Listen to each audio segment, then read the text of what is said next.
வணக்க மக்களே, அனைவருக்கும் வணக்கம். இன்றைக்கி டிஆர்பியில் வந்திருக்க மிக முக்கியமான செய்திகளை பற்றி இந்த ஒரு வீடியோவில் பார்க்கலாங்க. இடைநிலை ஆசிரியர்கள் மெரினாவில் தொடர்ந்து போராட்டம் பண்ணிகிட்டு இருக்கிறதும் கைது நடவடிக்கையும் தொடர்ந்து கொண்டு தான் இருக்கிறதுங்க. இதற்கு என்னதான் தீர்வு, இதை பற்றி தான் இந்த ஒரு வீடியோவில் உங்களுக்கு முழுமையாக சொல்ல போகிறேன்.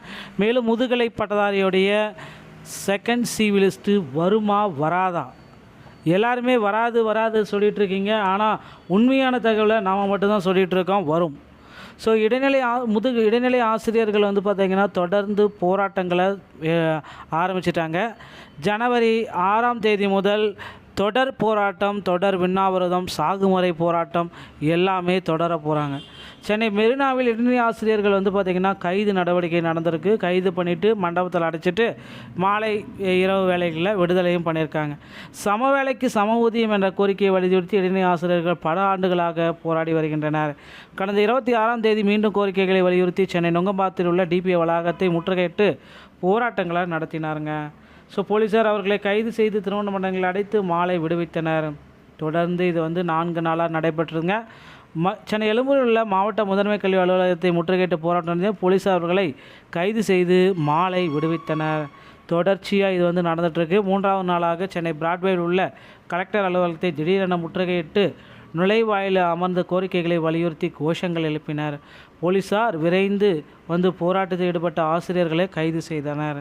இந்த நிலையில் சென்னை மெரினா சாலையில் உள்ள உழைப்பாளர் சிலை அருகே 4ஆவது நாளாக இடைநிலை ஆசிரியர்கள் போராட்டத்தில் ஈடுபட்டு வருகின்றனர். அப்பொழுது திமுகவின் 314 தேர்தல் வாக்குறுதியை நிறைவேற்ற வேண்டும் என்று அவர்கள் தெரிவித்தனர். அவர்களை அங்கிருந்து அப்புறப்படுத்த முயன்ற போது போலீஸாருக்கும் போராட்டத்தில் ஈடுபட்டவர்களுக்கும் சிறிது தள்ளுமுள்ளு ஏற்பட்டது குறிப்பிடத்தக்கது. எனவே தங்களின் கோரிக்கை நிறைவேற்றும் வரை தொடர் போராட்டத்தில் ஈடுபடுவோம் என அவங்க தெரிவித்துள்ளார்கள். இடைநிலை ஆசிரியர்கள் மெரினா கடற்கரை சாலையில் தொடர்ந்து போராட்டத்தில் ஈடுபடுவதால் அப்பகுதி பரபரப்புடன் காணப்பட்டு வருகிறது. ஸோ இடைநிலை ஆசிரியர்களுக்கு சம வேலைக்கு சம ஊதியம் வழங்குங்க அப்படின்ட்டு எல்லாருமே கோரிக்கை வச்சுருக்காங்க. இவர்களின் கோரிக்கையை ஆசிரியர் தேர்வு வாரியம் விரைவில் ஏற்றுக்கொள்ளும் அப்படின்றது எதிர்பார்க்கலாங்க. அடுத்து முதுகலை பட்டதாரிகளை சான்றிதழ் சரிபார்ப்புக்கு முடித்தவர்களுக்கு தற்காலிக தெரிவு பட்டியல், ஸோ ப்ரொவிஷனான செலெக்ஷன் லிஸ்ட்டு கண்டிப்பாக வெளியிட போகிறாங்க. எல்லாருமே சொல்கிறீங்க செகண்ட் சிவில் லிஸ்ட்டு வரத்துக்கு வாய்ப்பே இல்லை இப்படியெல்லாம் சொல்கிறீங்க. ஆனால் கண்டிப்பாக செகண்ட் சிவில் லிஸ்ட்டு வரும். எப்படி வரத்துக்கு வாய்ப்பே இல்லைன்னு சொல்கிறீங்க அப்படின்னு பார்த்தீங்கன்னா, கடந்த 10 ஆண்டுகளில் இடைநிலை ஆசிரியர்கள் பிஜிடிஆர்பியுடைய வரலாற்றை எடுத்து பார்த்துக்கோங்க. கண்டிப்பாக செகண்ட் சிவிலிஸ்ட்டு எல்லா பாடவாரியாகவும் எல்லா டிபார்ட்மெண்ட்லேயும் எல்லா இயர் ஆஃப் எக்ஸாமினேஷன்லையும் இருந்திருக்கு. ஸோ அதனால் செகண்ட் சிவிலிஸ்ட்டும் இந்த டைமும் இருக்கும். வராதுன்றது நம்ப வேண்டாம், கண்டிப்பாக வரும். மகிழ்ச்சியோடு இருங்க. ஸோ இப்போ முதுகலை பட்டதாரியில் புதிய அப்டேட் பார்த்திங்கன்னா கொண்டு வந்திருக்காங்க.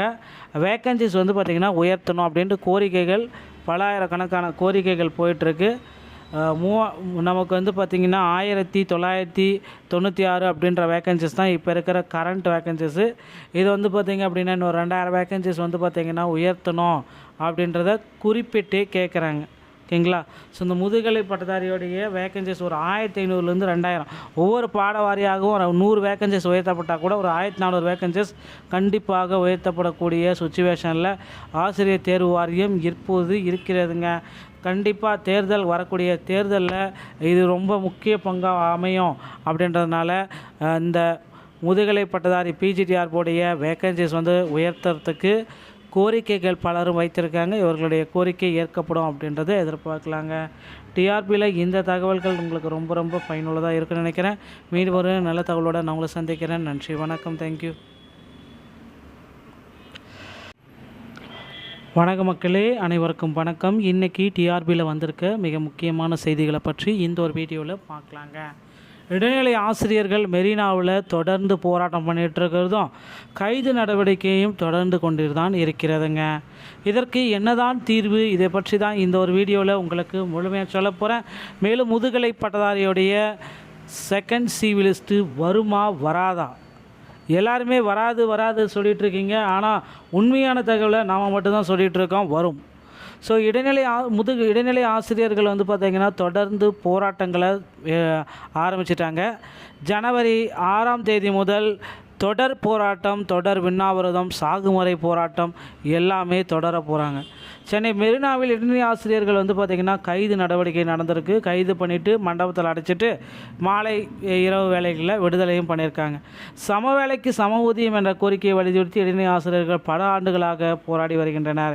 கடந்த 26ஆம் தேதி மீண்டும் கோரிக்கைகளை வலியுறுத்தி சென்னை நுங்கம்பாக்கத்தில் உள்ள டிபிஏ வளாகத்தை முற்றுகையிட்டு போராட்டங்களை நடத்தினாருங்க.